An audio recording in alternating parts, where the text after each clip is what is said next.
Hello दोस्तों, स्वागत है आप सभी मित्रों का आपके अपने YouTube channel SS education study पर। तो दोस्तों, जैसा कि हम आपको बता दें, अगर आप लोग ट्रिपल सी एग्जाम्स के लिए तैयारी कर रहे हो तो हम आपको बिल्कुल फ्री में पीडीएफ प्रोवाइड कराते हैं। सबसे पहली बात तो ये है। दूसरी बात ये है, अगर आप लोग इसी चैनल पर वीडियो देख रहे हो तो ये हमारा ही चैनल है, इसको सब्सक्राइब कर लीजिए, क्योंकि यहाँ पर आपको बहुत इंपॉर्टेंट क्वेश्चन कराए जाते हैं और प्रीवियस ईयर क्वेश्चन।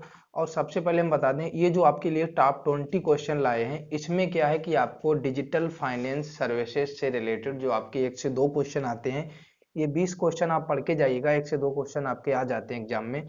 तो आप लोग पूरा वीडियो देख लीजिए। 20 क्वेश्चन ही हैं जो आपके डिजिटल फाइनेंस सर्विसेज का चैप्टर होता है, उससे क्वेश्चन आते हैं, वो है आपका। तो सबसे पहला क्वेश्चन है, भारतीय रिजर्व बैंक द्वारा शुरू की गई अपने ग्राहक को जानिए, नाउ योर कस्टमर योजना का उद्देश्य क्या है। तो हम आपको आंसर ही आंसर बताएंगे, क्योंकि चारों ऑप्शनों को पढ़ना कोई जरूरी नहीं है, आप सिर्फ 20 क्वेश्चन के आंसर जान लीजिए। तो फर्स्ट का आंसर है बी, महत्वपूर्ण आर्थिक सूचकों के लिए आंकड़ा आधार यानी डाटाबेस सर्जित करना उद्देश्य है योजना का। तो अगला है आरटीजीएस में टी का अर्थ क्या है। तो आरटीजीएस में आपको टी का अर्थ बताना है। तो सही आंसर है, टी का अर्थ है टाइम। नेक्स्ट और तीसरा क्वेश्चन है, इलेक्ट्रॉनिक निधि अंतरण प्रणाली के अंतर्गत क्या नहीं आता। आपके सामने 4 ऑप्शन है, इसमें से 3 आते होंगे लेकिन एक नहीं आता है। जो नहीं आता है वो है लेनदार व्यक्ति। और आपके भारतीय रिजर्व बैंक का प्रेषक इलेक्ट्रॉनिक निधि अंतरण केंद्र ये आता है। लाभग्राही बैंक की प्राप्तकर्ता सेवा शाखा तथा लाभकारी बैंक ये आता है। प्रेषक बैंक की सेवा शाखा ये आता है, लेकिन आपका लेनदार व्यक्ति ये नहीं आता है।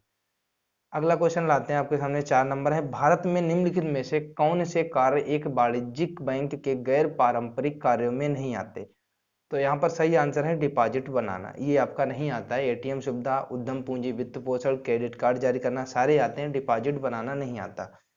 नेक्स्ट है 5 नंबर, निम्नलिखित में से कौन सी इंटरनेट के माध्यम से फंड स्थानांतरित करने की प्रणाली है। तो इसका जो सही आंसर है वो है नेफ्ट यानी एफटी, याद रखिएगा। अगला है, केवाईसी के तहत बैंक द्वारा मांगे जाने वाले दस्तावेज हैं पासपोर्ट, ये सभी, मतदाता पहचान पत्र या फिर ड्राइविंग लाइसेंस। तो सही आंसर होगा ये सभी, यानी कि पासपोर्ट भी मांगा जाता है, मतदाता पहचान पत्र यानी ड्राइविंग लाइसेंस भी मांगे जा सकते हैं। अगला है, इन दिनों बैंकिंग के क्षेत्र में लगातार प्रयोग किए जाने वाला शब्द संक्षेप एनवीएफसी में बड़ एफ क्या इंगित करता है, ये आपको बताना है। तो सही आंसर है फाइनेंशियल इंगित करता है एफ। अगला है, बचत खाता खोलने की न्यूनतम आयु है। तो सही आंसर है 10 वर्ष न्यूनतम आयु, कम से कम, मिनिमम। अगला है 9 नंबर, भारत में बैंक निम्न में से किस भुगतान एवं निपटान प्रणाली का प्रयोग करते हैं। तो इसका सही आंसर बताना है। 9 का जो सही आंसर है बी होगा, सकल भुगतान। नेक्स्ट क्वेश्चन है, बैंक खाता खोलने के लिए केवाईसी मानदंडों की पूर्ति के लिए निम्नलिखित में से किस यानी किन दस्तावेजों को आधिकारिक रूप से वैध माना जाता है, ये आपको बताना है। तो 10 नंबर का सही आंसर होगा आपका डी, ये सभी माने जाते हैं। पासपोर्ट हो, चाहे पैन हो, पैन कार्ड, चाहे भारतीय अनन्य पहचान प्राधिकरण द्वारा जारी आधार संख्या हो। अगला है, आरटीजीएस लेन देन के लिए निर्धारित न्यूनतम और अधिकतम सीमा रुपयों में क्या है। तो सही आंसर आपका होगा सी, निर्धारित न्यूनतम सीमा 2 लाख और अधिकतम सीमा कोई नहीं। अगला है, निम्नलिखित में से कौन सी एक इलेक्ट्रॉनिक बैंकिंग डिलीवरी चैनल नहीं है। तो आपके सामने 4 दिए गए हैं, जो इलेक्ट्रॉनिक बैंकिंग डिलीवरी चैनल नहीं है वो आपको बताना है। सही आंसर है ए, मोबाइल वैन, और बाद बाकी आपके सारे इलेक्ट्रॉनिक बैंकिंग डिलीवरी चैनल हैं। अगला है 13 नंबर, बैंकों की आय का एक स्रोत कतिपय सेवाओं पर प्रभार लगाना है। ऐसी कुछ सेवाएं कौन सी हैं जिनके लिए बैंक प्रभार लगाते हैं। तो सही आंसर आपका होगा डी, ये सभी हैं। डिमांड ड्राफ्ट, पे ऑर्डर जारी करना, एटीएम, क्रेडिट डेबिट कार्ड जारी करना, इलेक्ट्रॉनिक धन अंतरण, तो ये सभी। अगला है, जैसा कि हम जानते हैं मोबाइल बैंकिंग विश्व में बैंकिंग का एक नया माध्यम है, भारत में इसकी क्या स्थिति है। तो सही आंसर रहेगा आपका 14 का बी, केवल 2। भारत में कुल एम कॉमर्स लेन देनों का लगभग 4% मौजूदा राजकोषीय वर्ष के शुरुआती कुछ महीनों में हो गया। अगला है, मोबाइल बैंकिंग के लिए क्या जरूरी है। तो सही आंसर आपका होगा ए, इंटर बैंक मोबाइल भुगतान सेवा से जुड़े मोबाइल फोन सहित बैंक में खाता, ये जरूरी है। अगला है, केवाईसी नियमों का एक उद्देश्य है। तो केवाईसी नियमों का उद्देश्य क्या है, संदिग्ध प्रकृति के लेन देन पर निगाह रखना। नेक्स्ट है, भारतीय रिजर्व बैंक द्वारा जारी दिशा निर्देशों के अनुसार बैंक ऐसी एक सेवा की तैयारी कर रही है जिसमें ग्राहक पूरे देश में अधिसूचित दुकानों स्टोरों से अपने डेबिट कार्डों का प्रयोग करते हुए रुपए 1000 तक आहरित कर सकते हैं। इसके लिए सभी दुकानों स्टोरों में पीओएस टर्मिनल होंगे। पीओएस का पूर्ण रूप क्या होगा, ये क्या है, ये आप बता दीजिए। तो आंसर में जो आपका सही होगा वो होगा पॉइंट ऑफ सेल। सभी लोग याद रखना, सी आंसर।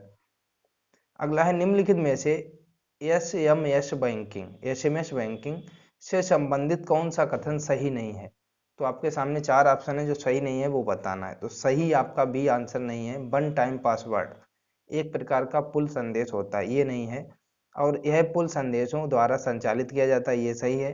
सी है अधिकांश एसएमएस बैंकिंग समाधान मुख्यतः एंड ऑन उत्पाद होते हैं, ये सही है। एसएमएस संदेश पर इनक्रिप्शन की कमी चिंता का विषय है, ये भी सही है। जो सही नहीं है वो था वन टाइम पासवर्ड एक प्रकार का पुल संदेश होता है, ये सही नहीं है। अगला है बैंकिंग क्षेत्र में एक मोबाइल यंत्र द्वारा किए गए निम्नलिखित किन सेवाओं का निष्पादन मोबाइल बैंकिंग के अंतर्गत आता है। तो 19 का जो सही आंसर है वो आपका होगा डी, उपरोक्त सभी के अंतर्गत, बैलेंस की जांच के भी, खाता लेन देन के भी, भुगतान के भी, यानी उपरोक्त सभी के अंतर्गत आता है। 20 नंबर और लास्ट क्वेश्चन है टेलीफोन या मोबाइल नंबर पोर्टेबिलिटी की तरह वित्त मंत्रालय यानी आरबीआई अब बैंक के ग्राहकों को बैंक के खाता नंबर की पोर्टेबिलिटी भी उपलब्ध कराने का विचार कर रहा है। निम्नलिखित में से इसका अर्थ क्या होगा। तो इसका जो आपका सही आंसर होगा वो आपका हो जाएगा सी। कोई भी खातेदार अपना खाता किसी अन्य बैंक में अंतरित करता है तो भी उसका खाता नंबर वही रहेगा, तो ये याद रखिएगा। तो दोस्तों ये है आपके आंसर। जिसके पास ये पीडीएफ जाएगी, अगर पीडीएफ लेना चाहेगा तो हमने नंबर शुरू में आपको दे दिया है, जब वीडियो शुरू किया था, देखना वहीं पहली स्लाइड में है, मैसेज करना, आपको पीडीएफ मिल जाएगी। तो दोस्तों चलते हैं, अब इस वीडियो में इतना ही, मिलेंगे नेक्स्ट वीडियो में। थैंक यू दोस्तों, जय श्री कृष्णा, जय माता दी, bye bye, take care. Video को अगर आपने देखा है तो भाई लाइक कर देना, दोस्तों को शेयर कर देना, चैनल पर नए हो तो सब्सक्राइब जरूर कर लेना। थैंक यू दोस्तों, बाय बाय, टेक केयर।